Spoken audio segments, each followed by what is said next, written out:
Between countries, you have different cultures. Okay, sometimes some countries may have partly shared culture or so, but on the whole, you can find many different cultures in the world, and to some extent, they follow the borders between countries also. Also, from within countries, you have different cultures. It can be from one city to another, some difference, and the north and south can be different, and so on in cultures. There can be minorities living in the country which have a different culture. So there are several culture issues there also. This is important in many cases. When you're doing business, you need also to adapt to the cultures you are marketing and selling to, the people you are going to have a relationship with, or your company should have a relationship to. There are so many aspects that you need to include in your plan.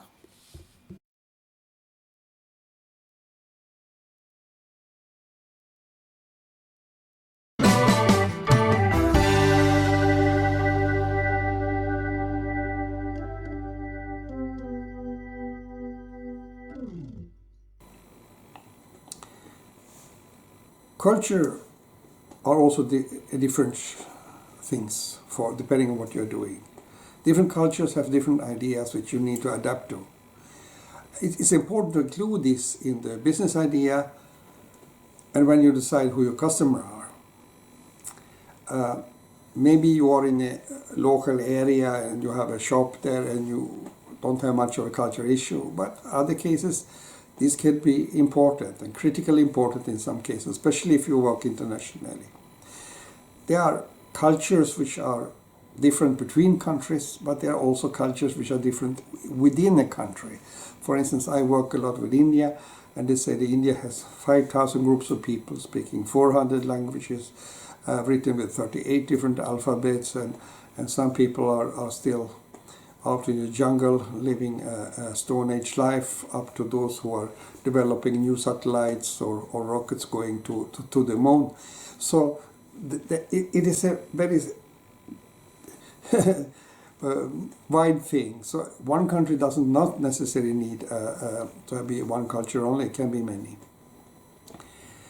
And when you're talking about different countries, you should also see that there are differences between them.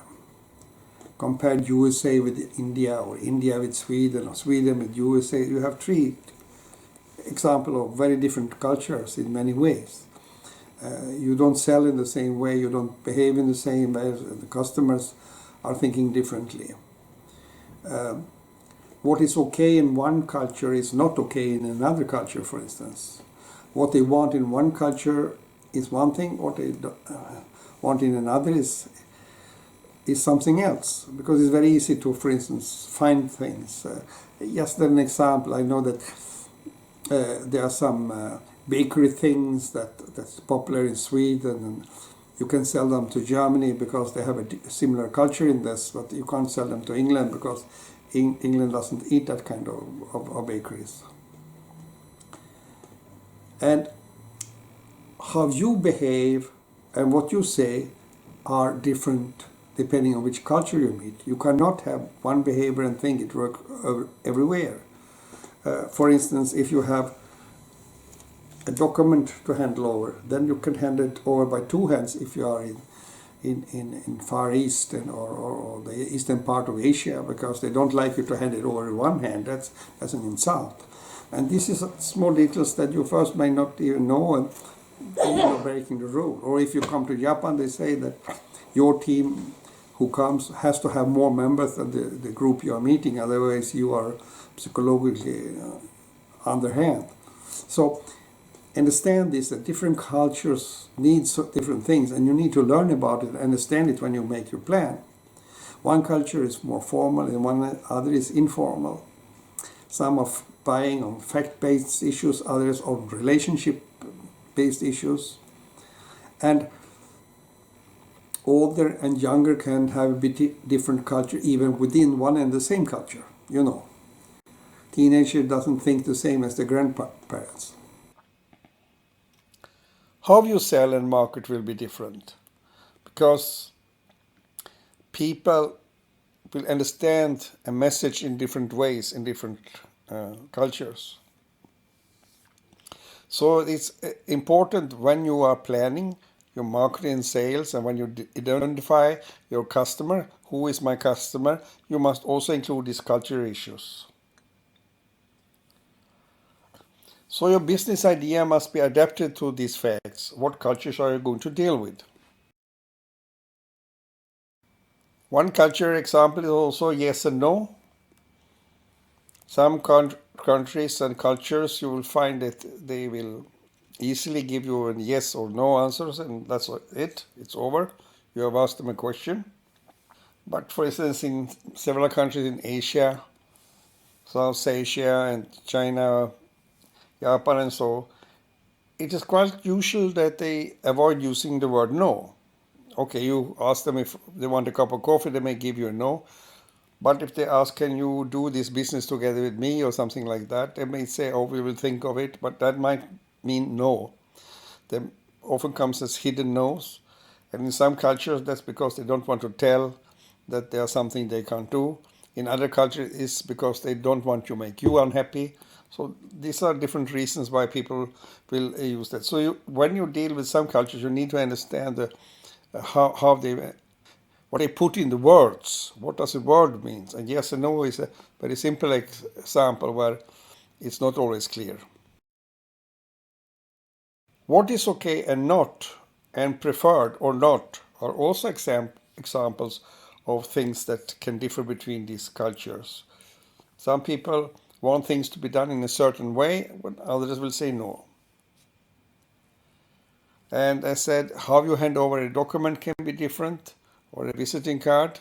Some cultures you need to do it with two hands, others one hand is enough. So if you don't understand the things, you may lose a business deal. And arguments can be different in different cultures. What arguments to use to make a buyer actually come and buy from you. Another variable, which is not only cultural, but also what each individual person have in his or her mind, is attitudes to things.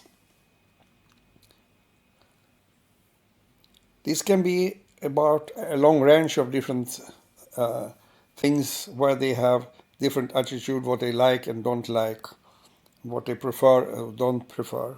Apart from the culture difference, you can also have individual difference here. People can belong to different groups or different social levels in the society and so on. This is also an example.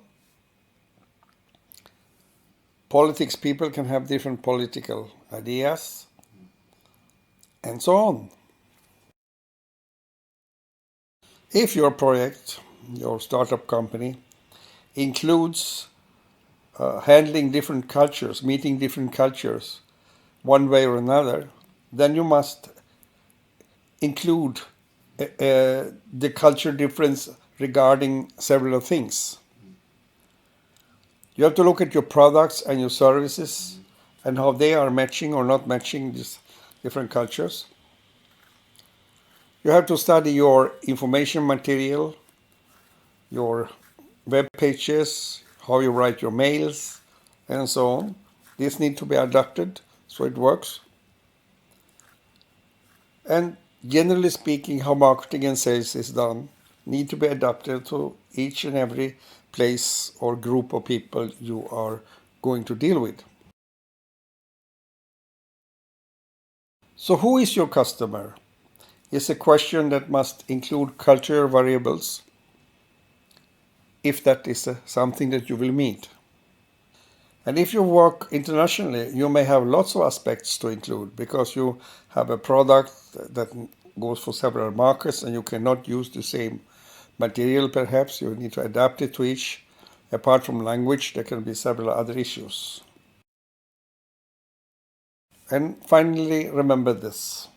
Normally, the key to success in business is to be very neutral about politics, religion, and other such issues. Because if you disclose your political views or religious views, maybe the one you are going to sell to or buy from or deal with from some way, have another view, and then maybe you lose the business only because you say something they don't like.